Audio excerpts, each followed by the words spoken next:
Hello friends, welcome back my YouTube channel. तो आज हम देखेंगे Pitt's India act 1784 important MCQ questions. अगर आप हमारे यूट्यूब चैनल पर नए हो तो वीडियो को लाइक, शेयर और कमेंट जरूर करें।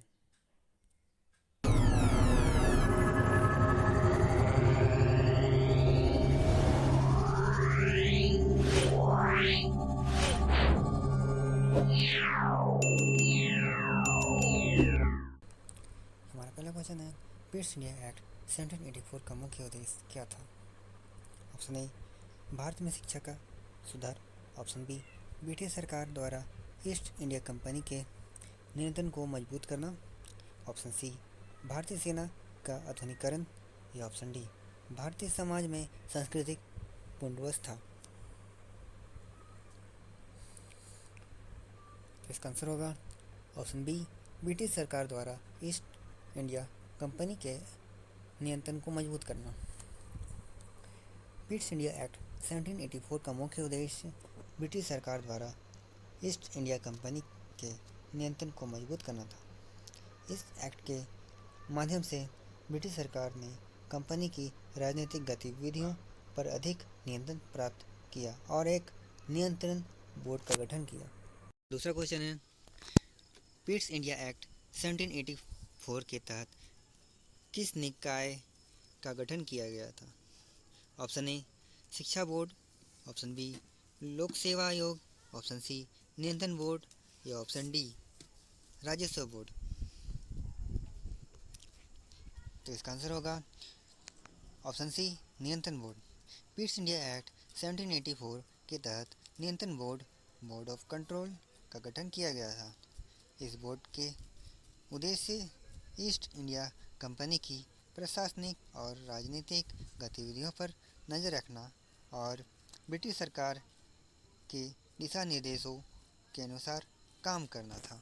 तीसरा क्वेश्चन है, पीट्स इंडिया एक्ट 1784 के अनुसार कंपनी के शासन का कौन सा अंग नियंत्रण बोर्ड के अधीन नहीं था? ऑप्शन ए, नागरिक प्रशासन। ऑप्शन बी, सेना। ऑप्शन सी, राजस्व संग्रहण। या ऑप्शन डी, धार्मिक नीतियाँ। तो इसका आंसर होगा ऑप्शन बी, सेना।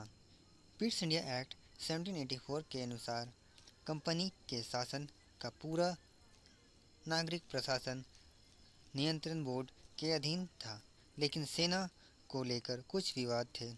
हालांकि कंपनी की सेना भी काफ़ी हद तक बोर्ड के नियंत्रण में आ गई थी।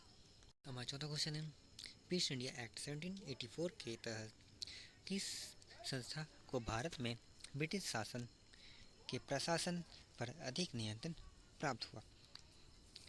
ऑप्शन ए, ब्रिटिश संसद। Option B, East India Company. Option C, भारतीय राज्यों की सभा। या ऑप्शन डी, भारतीय राष्ट्रीय कांग्रेस। तो इसका आंसर होगा ऑप्शन ए, ब्रिटिश संसद। पीट्स इंडिया एक्ट 1784 का मुख्य उद्देश्य भारत में ब्रिटिश प्रशासन को अधिक संगठित और नियंत्रित करना था। इस एक्ट के माध्यम से ब्रिटिश संसद ने ईस्ट इंडिया कंपनी के भारतीय प्रशासन पर अधिक नियंत्रण स्थापित किया और बोर्ड ऑफ कंट्रोल की स्थापना की। हमारा पांचवा क्वेश्चन है, पीट्स इंडिया एक्ट 1784 का नाम किसने रखा था? Option A, William Pitt. Option B, William Pitt the younger. Option C, William Pitt the younger और चार्ल्स कॉर्नवालिस। या ऑप्शन डी, विलियम पीट और चार्ल्स कॉर्नवालिस। इसका आंसर होगा option B, William Pitt the younger के नाम पर। Pitt's India act का नाम ब्रिटेन के युवा प्रधानमंत्री विलियम पीट के नाम पर रखा गया है, जबकि यहाँ अधिनियम पारित हुआ था। छठा क्वेश्चन है, पीट्स इंडिया एक्ट 1784 के द्वारा ईस्ट इंडिया कंपनी की कोर्ट ऑफ डायरेक्टर का क्या अधिकार घटाया गया? ऑप्शन ए, वित्तीय प्रबंधन। ऑप्शन बी, सैन्य संचालन। ऑप्शन सी, राजनीतिक और प्रशासनिक नियंत्रण। ऑप्शन डी, व्यापार प्रबंधन। इसका आंसर होगा ऑप्शन सी, राजनीतिक और प्रशासनिक नियंत्रण। इस एक्ट ने ईस्ट इंडिया कंपनी की कोर्ट ऑफ डायरेक्टर के राजनीतिक और प्रशासनिक नियंत्रण को घटाया और, बोर्ड ऑफ कंट्रोल को अधिक शक्ति प्रदान की।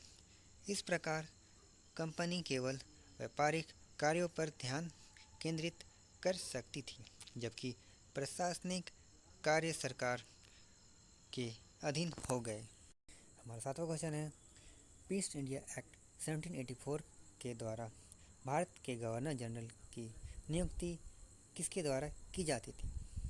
ऑप्शन ए, भारतीय राष्ट्रीय Congress. Option B, East India Company. Option C, British प्रधानमंत्री। या ऑप्शन डी, ब्रिटिश संसद।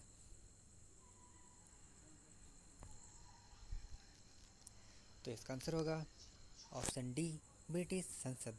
ईस्ट इंडिया एक्ट 1784 के अनुसार गवर्नर जनरल की नियुक्ति ब्रिटिश संसद द्वारा की जाती थी, जिससे भारत में ब्रिटिश सरकार का सीधा नियंत्रण स्थापित हो गया।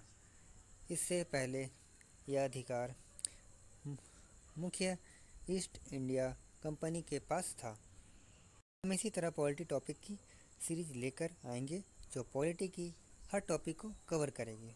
तो आप अपना सपोर्ट बनाए रखें और वीडियो के माध्यम से अपने ज्ञान को बढ़ाए रखें। धन्यवाद आप सभी का वीडियो को देखने के लिए।